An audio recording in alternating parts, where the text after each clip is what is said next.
เพราะว่ารู้จักเฮ็ดโคนนี่ก็อยู่ไม่เป็นแล้วพี่น้องยามคืนนอนหลับตาลงก็เห็นแต่ดอกเฮ็ดแจ้งเกือบไม่ทันฟ้าเอาเข้าป่าไปหาเฮ็ดโคนหรือว่าเฮ็ดเขาสร้างเขาลือว่าป่าไหนก็ไปทั่วรถปิกอัพจอดจัก 3-4 คันนั่นแหละแต่ละป่าก็ได้สิไปตั้งร้านอาหารตามสั่งตำส้มไก่ย่างให้ซุ่มหาเฮ็ดป่าที่เขาสร้างเขาลือกันนั่นเฮ็ดก็คือสิเกิดไม่ทันดอกก็เลยลบไปทางหม่องที่ว่ามันบ่มีคนว่าไปป้าหมายหลับแต่ก็ลอยคนเขาไปเลี้ยงงัวหาเขียอยู่หมานเลยทีนี้มืดป่าหาอยู่2คนพากันแค่เอ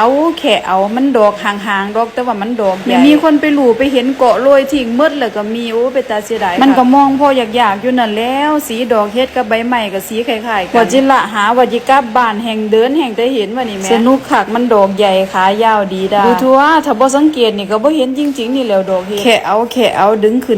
นมีแต่ขายาวๆหาสนุกหาเพลินอยู่ดอกแต่ว่าเวลามาล้างนี่แล้วเนาะมันขี้ข้านตอนค่ำว่าจิกลับไปหาอีกแต่ว่าฝนมันตกนี่เด้บางเวิงก็งอกเจนว่าเกาะเจนจิโรยเมื่อแล้วเนาะมันไม่มีคนมาเห็นเสียดาย